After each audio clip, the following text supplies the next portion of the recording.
This is Internet Marketing.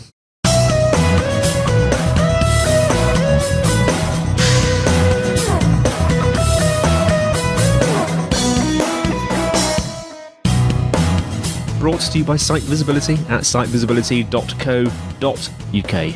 This is Internet Marketing. And before we start today, we'd like to encourage anyone looking for help with their digital marketing to get in touch with Site Visibility. Whether you have a burning digital marketing question or you're looking for an agency to work with, they'd love to hear from you. Give them a call, +44 1273 733 433, or you can fill out the form at sitevisibility.co.uk/contact. Alternatively, you can talk to either Scott or Sean via the live chat function on the website. They'd be more than happy to help. Now, today I'm joined by Sam McRoberts, founder of VUDU Marketing. Sam, how are you? Doing great, Andy. Thanks for having me. It's an absolute pleasure. Now, normally you're based up in Seattle, is that right? That's right. Seattle, Washington. Used to be anyway. Me and my wife and son have been doing the whole digital nomad thing for almost 2 years. I'm going to talk about that because I don't think I've spoken to anyone on this show before about digital nomading, if that's the correct terminology. At least I can't remember talking to anyone. But yeah, it's funny because us Brits get terribly confused because we hear of Washington, and I think most of the time we think of Washington, D.C., which is where Mr. T lives. But there's also Washington State right in the top left-hand corner, isn't there, which is where Seattle is. Have I got that right? You got that right. Yeah. Every time I'm traveling and someone's like, where are you from? Oh, we're from Washington. Oh, near the president. It's like, no, not near the president. No, it's really confusing. And I thought the DC stood for Democratic Republic, but it stands for something else, doesn't it? Can you remember what it is? I can't remember. I did look it up on Wikipedia, actually. Yeah, District of Columbia. That's it, the District of Columbia. So it used to be known as the District of Columbia. Yeah, I don't know. I actually don't remember my U.S. history as to why it's called the District of Columbia, but, you know, I'm sure they had a reason. Yeah, it's something to do with the founding Mr. Washington, isn't it? Because it was named after him. But yeah, so there's our little bit of geography for mostly for our English listeners. But we were having a funny actually because we were having a fun little chat, weren't we, just before we pressed record? And you know, us Brits have ridiculous place names. You know, Leicester, which is actually pronounced Leicester, but it's spelt Leicester. But anyway, the Thames and Thames. Yeah, the Thames. Yeah, the River Thames. Yeah. Anyway, let's talk about less of this. Let's talk actually, because you mentioned you were digital nomading. Let's talk a bit about that. How long have you been doing that? I want to say about 20 or 21 months now. It'll be 2 years at the end of January. And you're currently down, is it Spain at the moment? Yes, this is actually our second time in Spain. We started here right after we did Costa Rica, and then we've looped back. Like we love Spain. Great weather, great food, chill, relaxed people, really fun country. Yeah. And what does it involve, digital nomading? Because some people, I've heard sort of varying definitions, because I know a couple of people that do it, but they're like more like sort of freelancers, and they like sort of like build websites and things while sitting on the beach in Mallorca or somewhere even hotter, the Caribbean. But are you running your business from there? Are you running your business from Spain? Yeah, so, you know, my business is largely like phone calls and emails, so can do it anywhere. And yeah, as long as I have a good internet connection. But I like to say that digital nomading is basically like you've chosen to be homeless instead of you have no choice. So we choose to hop around from Airbnb to Airbnb, spending, you know, anywhere from a month to 3 months in each city or country that we visit. That's amazing. So I'm guessing, does that give you more time with your family? Is it a better sort of setup, do you think? It actually is. Since, you know, my clients in the US don't come online until, you know, usually the afternoon and evening, my time. Yeah. That gives me the whole morning and early afternoon to go out and play and do stuff. On the beach? Yes, actually we went to the beach today. Oh, amazing. So you're currently in Spain. So I just wanted to talk about that briefly because it is something that I've kind of alluded to but never actually managed to actually do, although I'm sort of doing it now because I'm hopping between two places in the UK, but it's hardly digital nomadic. It's hardly a beach. It's between Dover and Brighton, so it's a bit different. But let's talk about SEO and specifically SEO audits. Now, you've got a bit of a story there, haven't you? Yeah, so I've been doing SEO and, you know, online marketing, building websites and all of that jazz for almost 20 years now. And for the first half of it, I was mostly doing fulfillment work, you know, small agencies, large agencies, in-house. but actually getting down in the weeds and implementing SEO stuff. And I just got so tired of it. I got so tired of having the ongoing clients and, knowing how to fix things, but struggling to actually get the clients to implement things, or maybe they were struggling themselves internally to implement something, but it was just kind of depressing. And then I started doing a lot more SEO audits and strategies for people where, I go in, I find everything that's right and wrong. I give them a prioritized list of things to fix, and I wash my hands of it. And it's on them whether they do it or not, but I don't have to see if they don't implement it. So I feel good about what I've delivered. And, sure enough, there's quite a market for that, and it pays well, and people are constantly looking for audits, and it seems like it was a good choice. Yeah, it does seem like quite a nice thing. Because it sounds like you were kind of going in and trying to fix things, and they weren't really implementing too many of the things you were trying to fix or suggesting how to fix. So this is basically where you write an audit or a strategy, and then, as you say, you just leave it with them. And it's do you ever check if they've actually done it? Do you Sometimes. just walk away? Yeah, I actually have, I'd say, I don't know, maybe one client in 4 decides that they want to do audits on a regular basis. So every 6 months or every year, and they'll circle back around for another audit. So I actually get to see what they have or haven't implemented. Some are really on the ball. Some take it and run with it. I would say from what I've actually seen, probably 70% of the ones I work with implement at least most of what I deliver. Yeah. And I try and vet the clients I do audits for. I make sure that they have resources to implement suggestions, a team or an agency on hand.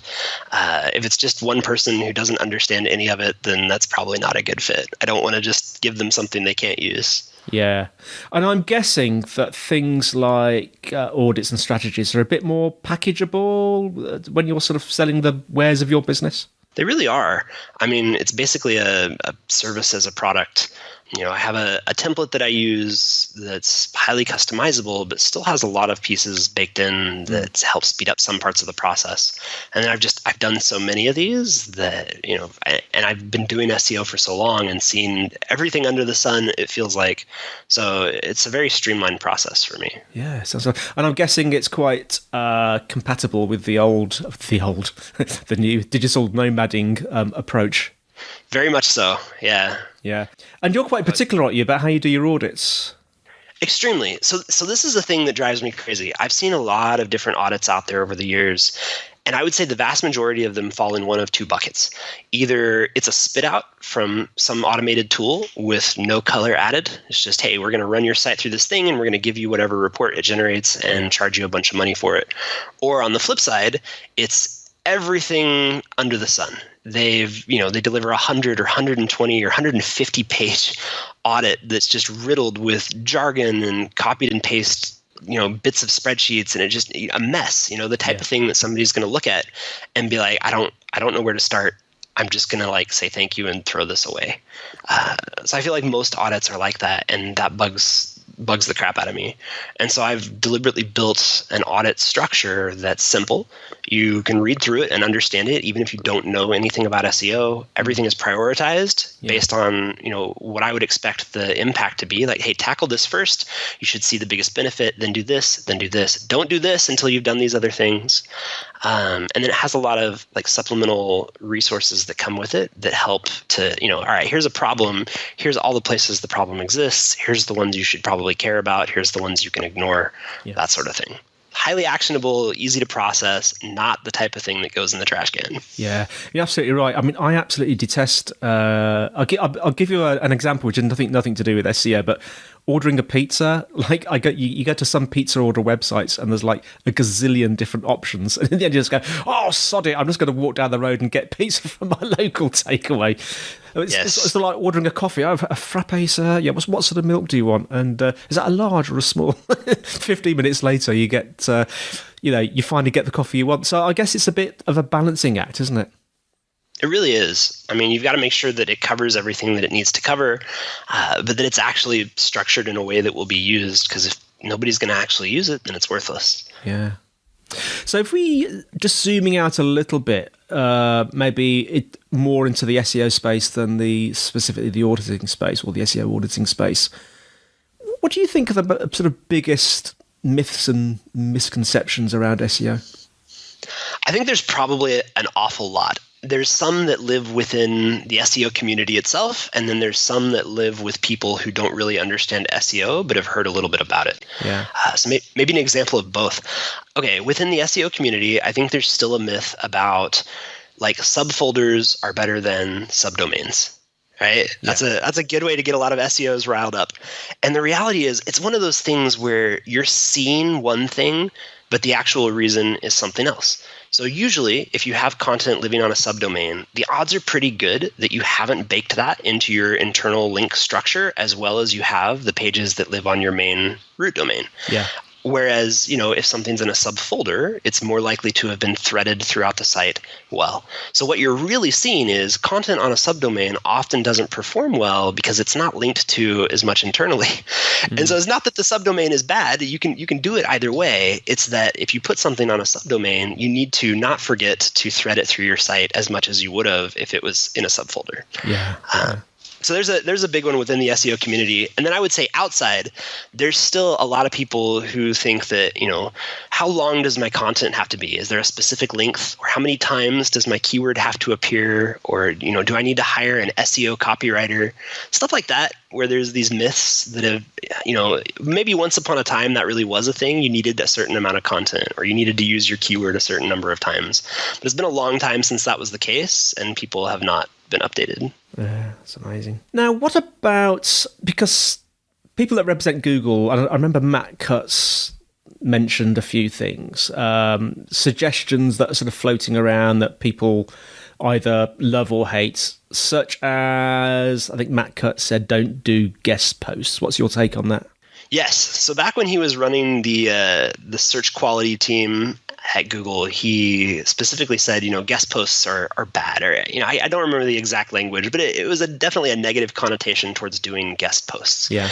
Now, you have people in the SEO space who will just take whatever Google representatives say at face value and stick with it. And then you have those who are like, that doesn't mesh up with what I'm seeing.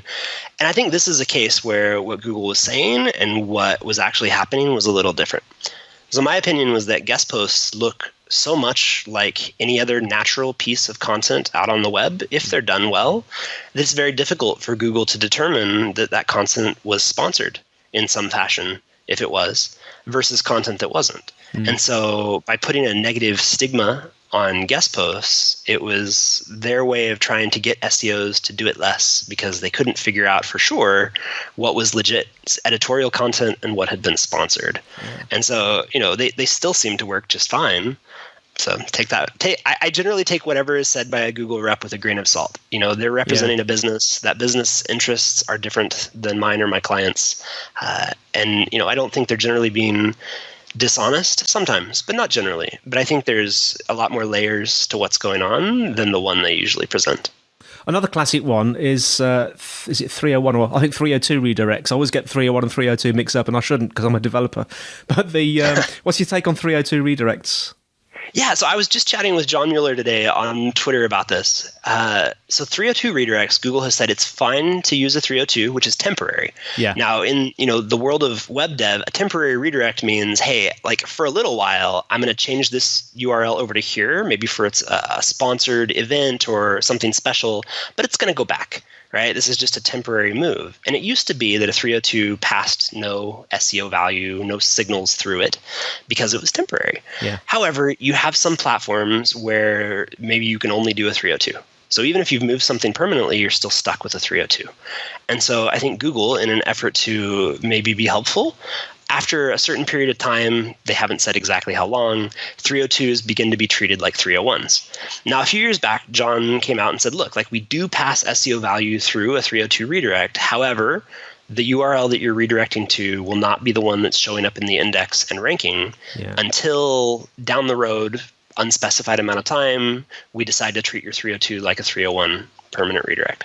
So I was chatting about that and I was like, look, if you do indeed pass SEO value through a 302, but the URL that you're redirecting to isn't actually the one ranking, then what's the point? And why tell people it's okay to use a 302? Because if you're permanently moving a URL, you're permanently moving a URL and you should just do a 301 so you get the new thing ranking as quickly as possible, not the old redirected content. Yeah. 301, 302. You say 302, I say 301. There's a song in there somewhere, isn't there? Maybe there is.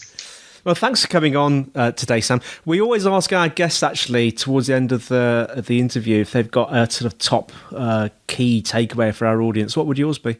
I would say, put much, much more time into really understanding your target market. Because the better you understand the audience that you're trying to bring in, the better able you'll be to create content that's actually going to rank well and draw them in. At the end of the day, Google is just trying to answer people's questions as good as they can. And so the better your content does at answering your audience's questions, the more likely you are to rank and have happy customers. And how can our listeners find out more about you and more about VUDU Marketing? Yeah, so my website, VUDUmarketing.com, VUDU, and then I'm on Twitter. Twitter is probably the easiest place to get in contact with me, and it's just Sams_antics on Twitter.